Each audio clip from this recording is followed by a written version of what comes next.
Je suis Nadi Ngamgassou, chargé de cours en histoire, lycée Hérédité. Ce cours, nous l'organisons par rapport donc à la situation qui prévaut, situation sanitaire bien entendu.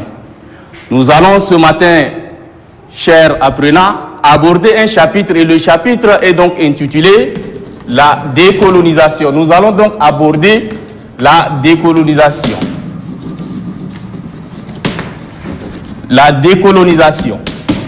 Alors, parler de la décolonisation, c'est parler de l'histoire d'éveil de l'Afrique.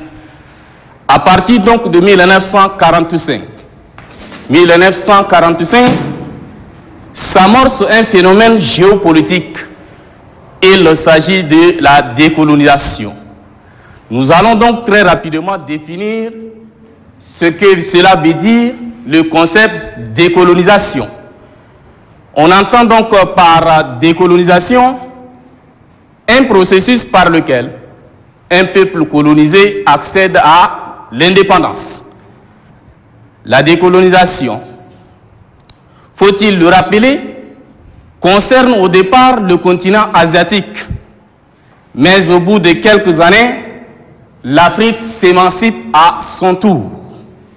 L'indépendance est tantôt les résultats des négociations avec la métropole, tantôt les conséquences d'une lutte armée. Ce matin alors, nous allons beaucoup plus insister sur les facteurs de la décolonisation. Nous allons donc parler des facteurs de la décolonisation. De la décolonisation. En ce qui concerne les facteurs de la décolonisation, il faut donc noter que plusieurs facteurs étaient donc mis en jeu pour que les peuples colonisés finissent par accéder à leur indépendance.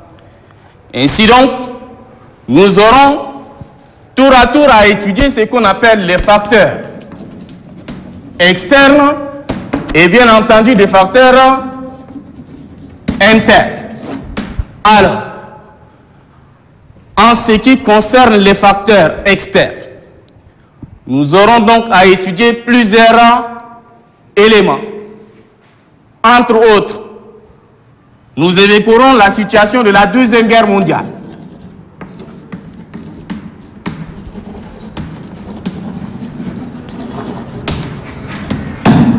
La situation donc de la Deuxième Guerre mondiale. Je disais ceci, que primo nous allons aborder les facteurs externes. Parlant donc des facteurs externes, nous avons entre autres ce qu'on appelle la Deuxième Guerre mondiale. Nous avons l'anticolonialisme des deux superpuissances. Il s'agit donc des États-Unis d'Amérique et de l'URSS. En troisième lieu, nous allons insister sur l'anticolonialisme de l'ONU.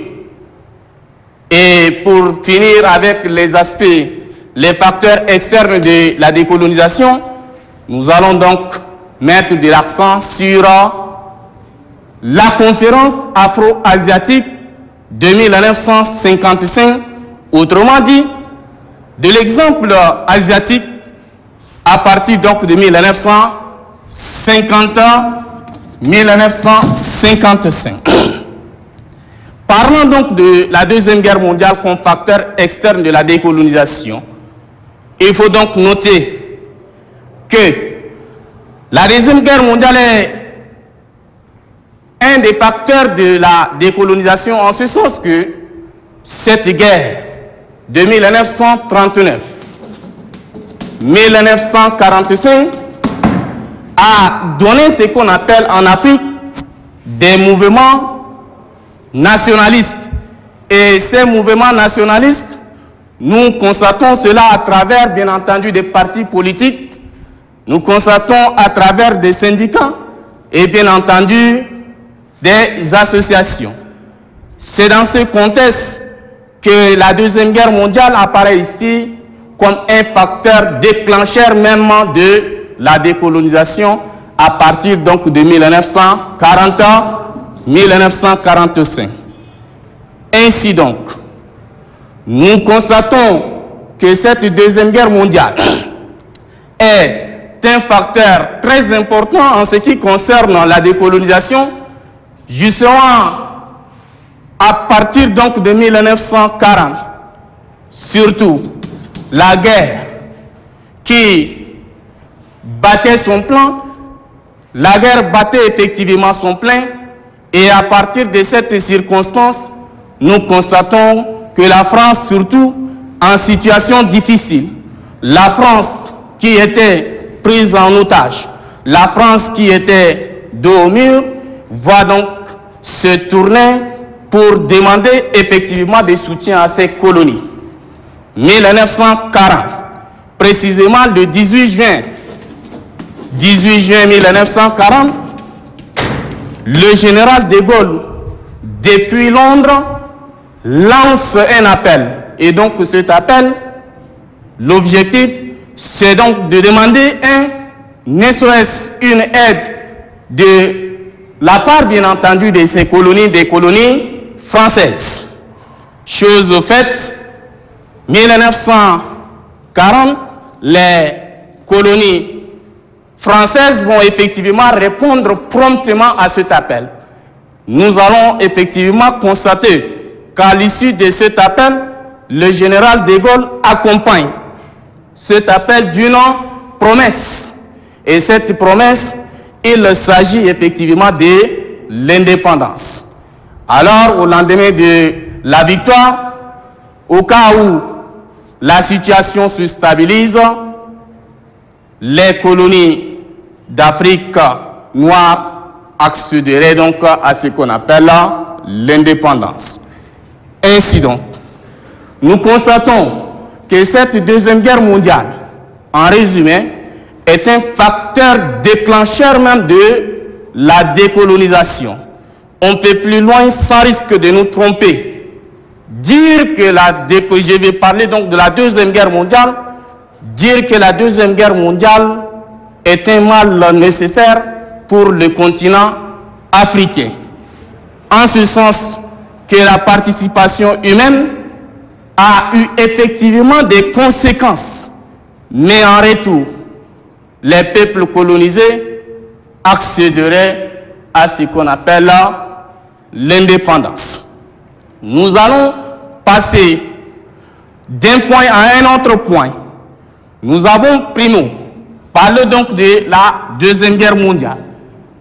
Nous allons cette fois-ci inciter sur ce qu'on appelle l'anticolonialisme des deux superpuissances. L'anticolonialisme des deux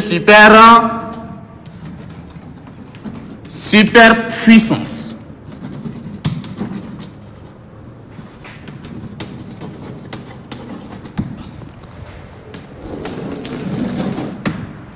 En ce qui concerne donc l'anticolonialisme des deux superpuissances, les deux superpuissances, il s'agit des États-Unis d'Amérique et de l'URSS. Et les raisons dépendent d'une puissance à une autre puissance. Parlant donc de l'anticolonialisme des USA, il faut donc noter que les raisons sont purement historiques. Historique en ce sens que les États-Unis d'Amérique étaient à partir donc de 1607-1733 colonisés par bien entendu la Grande-Bretagne. Et cette colonisation effectivement marque négativement les États-Unis d'Amérique. Justement parce que les États-Unis d'Amérique ont gardé un très mauvais souvenir de ce qu'on appelle la colonisation britannique. Voilà pour ce qui est donc de l'anticolonialisme des États-Unis d'Amérique. Parlant donc de l'anticolonialisme de l'URSS, il faut donc noter que l'anticolonialisme de l'URSS s'explique de la manière la plus simple. Justement parce que les soviétiques s'inspire de l'idéologie marxiste-léniniste pour combattre ce qu'on appelle la colonisation. Raison pour laquelle, à partir de cette situation, les soviétiques, l'URSS prend une position, combat farouchement ce qu'on appelle la colonisation. Alors pour l'URSS, la colonisation est une forme d'exploitation de l'homme par l'homme. À ce niveau, nous constatons effectivement une position prise par l'URSS, et la position de l'URSS, pour me répéter, est une position purement idéologique. Nous entamons donc une autre phase. La phase que nous entamons ici, il s'agit donc de l'action de l'ONU. L'action de l'ONU. En ce qui concerne l'action de l'ONU, il faut donc noter que créée du 25 avril au 26 juin 1945 à San Francisco aux États-Unis d'Amérique, l'ONU a pour but primordial le maintien de la paix et de la sécurité. Ainsi donc, l'ONU est en quelque sorte ici une tribune où les colonisés pouvaient donc revendiquer leur autonomie. Pour dire que l'ONU, comme les deux superpuissances, États-Unis d'Amérique, URSS, se révèle elle aussi anticolonialiste. C'est dans ce contexte que nous constatons qu'à travers, bien entendu, le Conseil de tutelle, l'ONU a effectivement œuvré pour l'émancipation donc des peuples colonisés. Nous passons donc au dernier point en ce qui concerne les facteurs externes. Nous allons donc insister sur l'exemple asiatique. Il s'agit ici d'une grande rencontre qui effectivement a réuni les deux peuples. Il s'agit donc des peuples asiatiques et bien entendu des peuples africains. À la question donc de savoir pourquoi une telle rencontre, il y a donc lieu de noter que cette rencontre qui réunit les deux peuples, je vais parler donc des peuples asiatiques et bien entendu des peuples africains, s'explique du fait que les deux peuples ont un dénominateur commun. Ce dénominateur commun, il s'agit donc de la colonisation. Et ici donc, à l'issue de la rencontre de Bandung de 1955, cette rencontre qui a réuni les peuples asiatiques et africains, nous constatons la présence donc de 29 États, parmi lesquels nous avons 23 États asiatiques, je vais parler donc de 6 États africains, 23 États asiatiques, je vais donc parler donc de 6 États africains. Alors, en ce qui concerne la rencontre de Bandung, cette rencontre, faut-il le rappeler, a eu lieu à Java, en Indonésie, sur l'initiative donc du président Sukarno, le président indonésien. Alors la rencontre qui a eu lieu du 18 au 24 avril 1955 a effectivement des objectifs. À la question de savoir quelles sont les résolutions, les différentes résolutions de la conférence afro-asiatique de Bandung, il faut donc noter que ces deux peuples ont effectivement défini les modalités pratiques en ce qui concerne donc la politique de ces deux peuples. Premier, il faut donc mettre de l'accent, ils ont donc mis de l'accent sur ce qu'on appelle le colonialisme. Le colonialisme, qu'est-ce que cela veut dire? Le colonialisme, l'objectif ici, c'est de combattre ce mal. Justement parce que ces deux peuples souffraient de ce qu'on appelle la colonisation. Le deuxième aspect du problème, les deux peuples revendiquaient dans un bref délai ce qu'on appelle l'indépendance. Et plus loin, il s'agit aussi du respect des droits de l'homme. Alors, pour dire que les 4 points évoqués préoccupaient donc les deux peuples, les peuples asiatiques et bien entendu les peuples africains.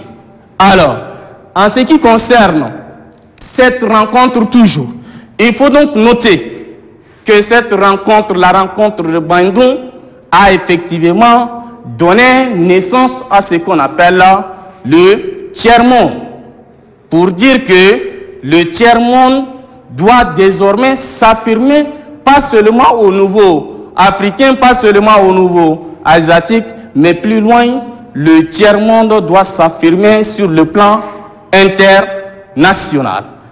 Nous passons donc au deuxième point. Il s'agit, nous venons donc de parler des facteurs externes de la décolonisation.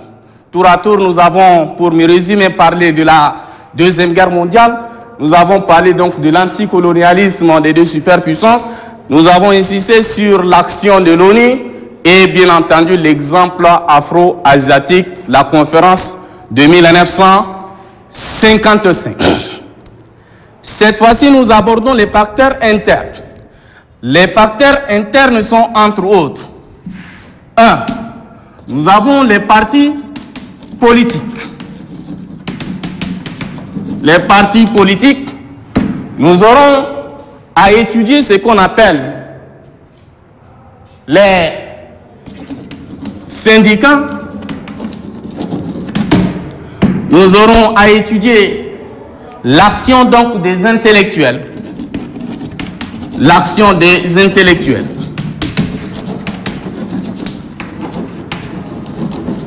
Et bien entendu, celle des religieux, l'action des religieux.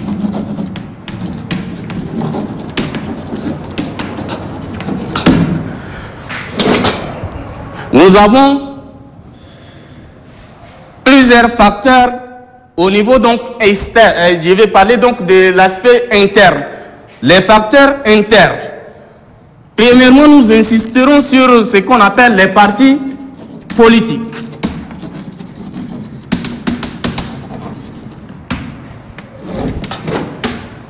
Parlant donc des partis politiques, il faut donc noter que pour la plupart, les partis politiques en Afrique ont vu le jour au lendemain de la Deuxième Guerre mondiale. 1945-1946. Et ce qu'il y a lieu de noter ici, c'est que le premier parti qui a rassemblé les Africains fut incontestablement le RDA. Entendez par RDA, Rassemblement démocratique africain, créé en 1946 sur l'initiative de M. Houphouët-Boigny.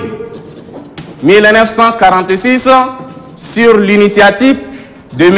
Houphouët-Boigny.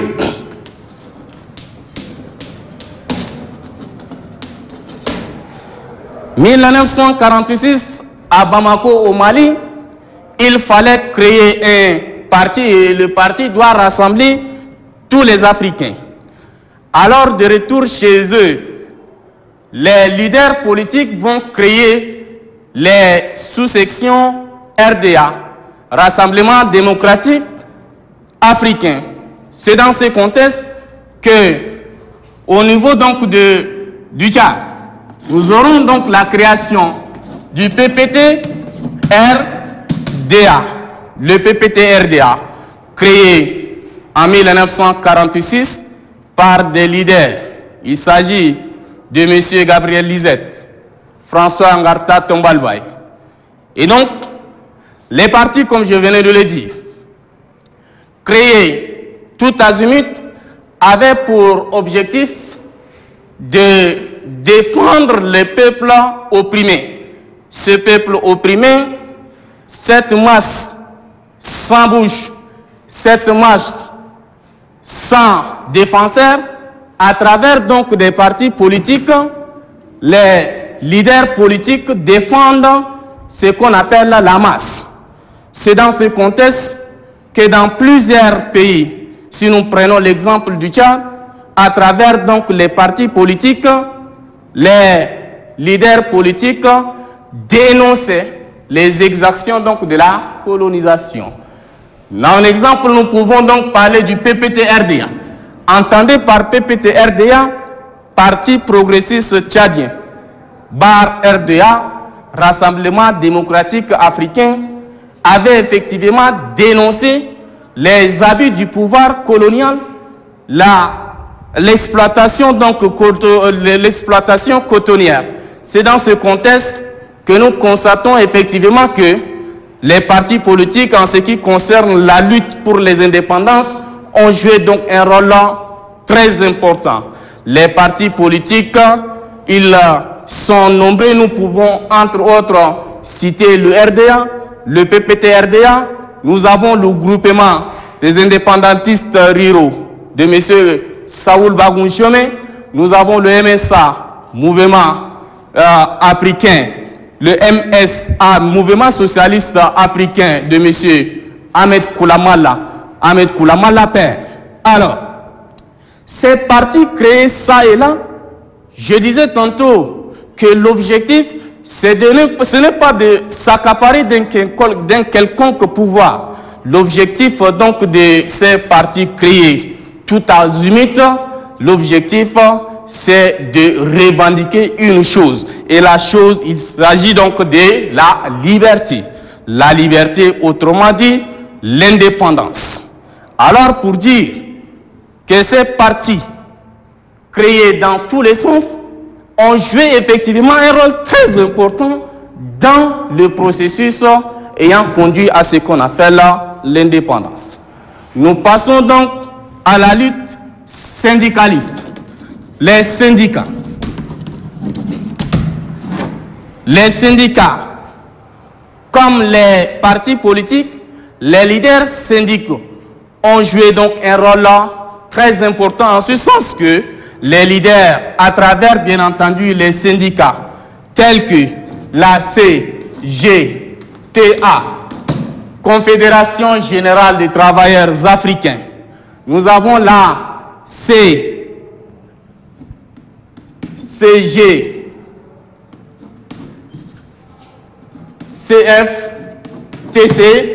la Confédération africaine des travailleurs chrétiens, la CATC, Confédération africaine des travailleurs chrétiens. Alors, à travers ces mouvements syndicalistes, les leaders syndicaux essayent donc de dénoncer, comme les leaders politiques, les exactions donc de la colonisation. Nous passons très rapidement au troisième point. Il s'agit donc des actions des intellectuels. Les intellectuels.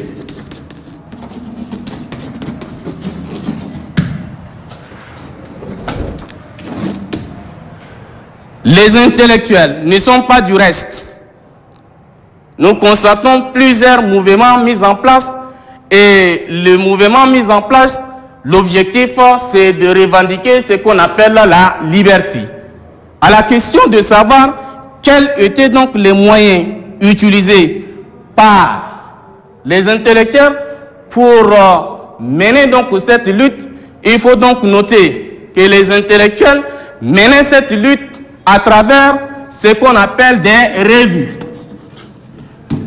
Des revues, des journaux, à travers donc des journaux.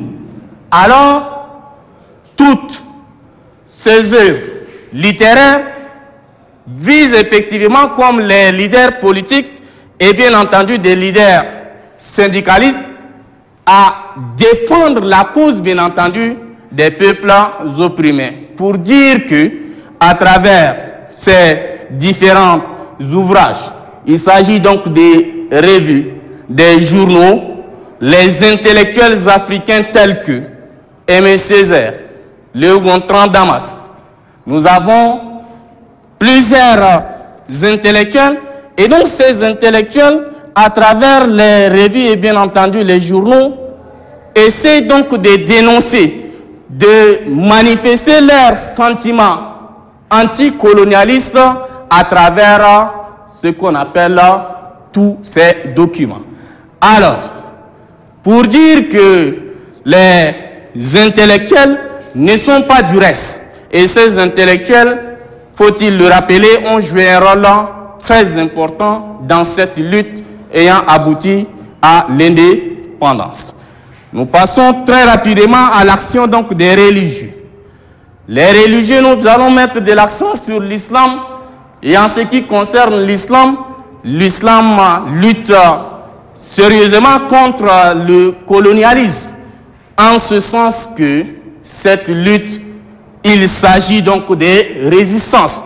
Les résistances africaines, il s'agit de la situation que nous avons connue au niveau donc du Soudan, il s'agit de ce qu'on appelle le mahadisme.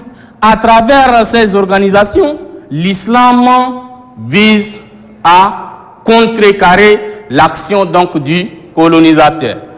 Et dans les églises au niveau donc de l'Afrique, nous constatons effectivement ce qu'on appelle la ségrégation.